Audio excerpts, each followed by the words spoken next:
Meron pong mga sumali sa rally bilang pagsuporta kay Pastor Apollo Kibuloy kahapon ka-coffee dyan sa Liwasang Bonifacio, no?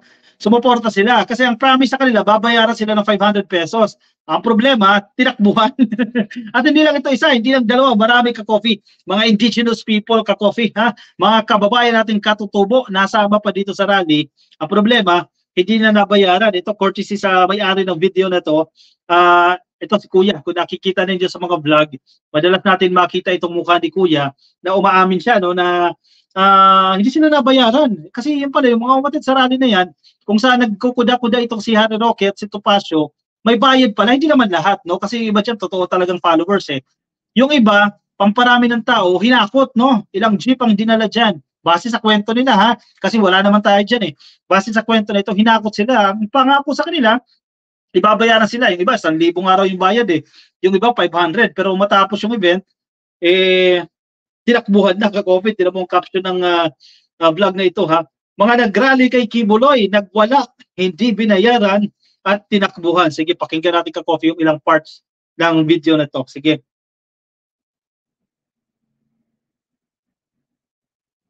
Sa audio nito. Kaya ha? Nyo, Teka, play. para pagsuporta kay Pastor Kibuloy. Alam mo siya sabi, 500 daw eh. 500. Taga saan po na kayo? Sa Jose Bulacan po. San Jose, Bulacan. Okay. Magkano po nakuha nyo? Wala po eh. Tinakbuhan po kami sir eh. Tapos pinakain rin po kami. Iniwan kami dito. Nakabas po ba kayo naka-jeep? Naka-jeep lang po. Paano yun? Di ba? Paano pa sila uuwi? Tinakbuhan sila. Saan sila ng perang pamasahe? Itong 500 pesos. Sabihin na natin, kusang loob silang sumama kasi usually ganyan talaga. Hakot yan, eh. May talaga yan, may papagkain, eh. Sige, pinakain sila. Pero kung yung service nila mismo, wala na silang sasakyan pabalik, isa na, kahit yung 500 man lang, inabot, di ba? Kasi paano sila makakauwi? Itong kwento ni Kuya, isa lang siya dyan, ha? Marami pa po itong mga nagre-reklamo na hindi nabayaran. Nasa isang jeep, ilan po kayo? Hindi ko mabilang sir. Ilang kami sir eh. Okay, pero sir, yung pinaglalaban po ba ito, naiintindihan nyo po ba? Hindi. Hindi ko maintindihan sir eh. Hindi niya talaga naiintindihan kung ano yung pinaglalaban dyan. Pero anyway, Kuya, yung pinaglalaban kasi dyan para magbigay ng suporta kay Pastor Apollo Kibuloy dahil syempre, ngayong ginanap yung pagdinig, kahapon itong rally na yung ka-coffee, ngayong ginanap yung pagdinig para ilabas daw ang katotohanan. Sabi ni Harry Roque, bakit daw tayo takot na takot kay Pastor Apollo Kibuloy, etc., etc. Ayan, ang purpose talaga ng rally na yan, magpakita ng suporta. Ang problema, maraming hinakot. Ang problema, hindi naman nabayaran ng tama. Anyway, sige, share ko sa inyo itong balita nito ka-copy. Nakalulungkot lang, mga indigenous peoples ang nadawit dito eh. Sila yung nagamit dito eh. Sana, totoong mga followers ang nagpunta dyan. Huwag na lang damay nang wala namang kaugnayan, di ba? Kasi mga katutubo ang ginamit nila dito. Sana totoo na sinusuportahan nila si Pastor Apollo Kibuloy. Kumbaga pinaglalaban kung ano sa tingin nila yung dapat ipaglaban. Ang problema kung hindi totoo. Diba? IPs gather rally at Liwasang Bonifacio to support Apollo Kibuloy. Tira mo ka-coffee. Yung drone shot na yan na inyong nakikita ng mga nakaputi, may mga nakapula. Pero maraming bakanting lugar. No? Courtesy of Manila Police District yung litrato na yan. Hundreds of people from indigenous people communities gathered at Liwasang Bonifacio dyan po sa Ermita, Manila itong Lunes po, March 4 to call for justice for Pastor Apollo Kibuloy. Wait lang. Call for justice for Apollo Kibuloy.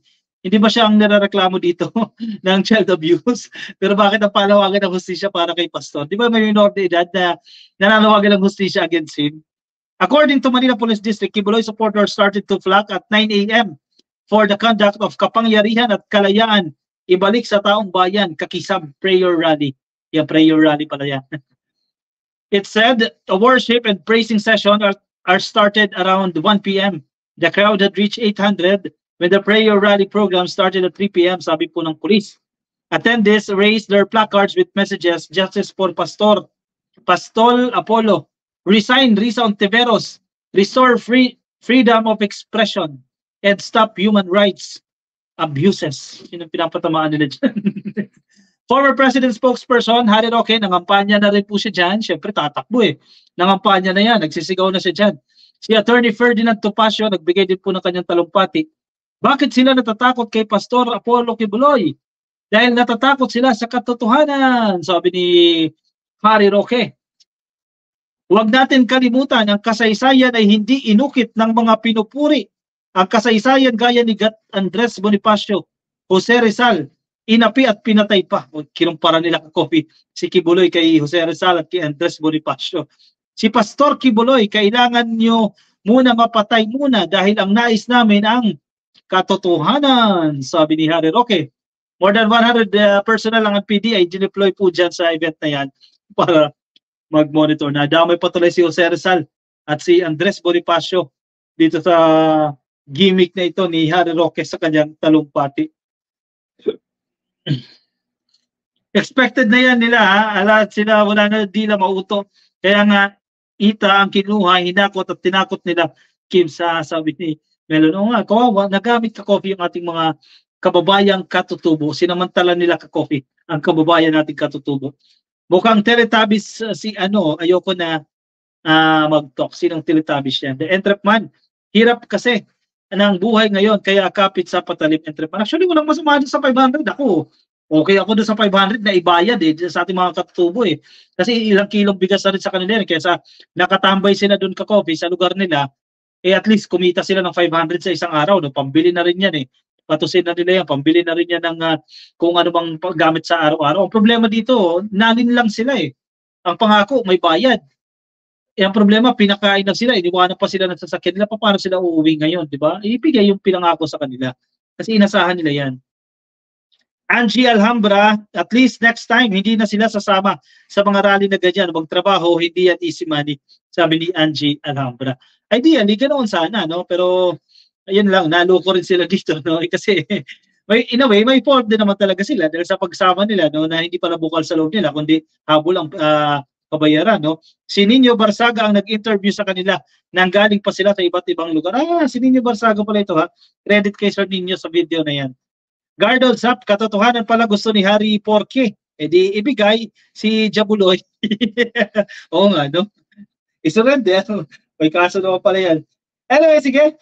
Nasa Facebook po kayo. Di pa kayo nakapollow sa ating Facebook page? So, yun na lang po ha. Click lang po ng follow or like. Kung nasa YouTube, click lang po ng subscribe. Sige, kuha na lang inyong kape. Let's move on kayo sa ating next topic.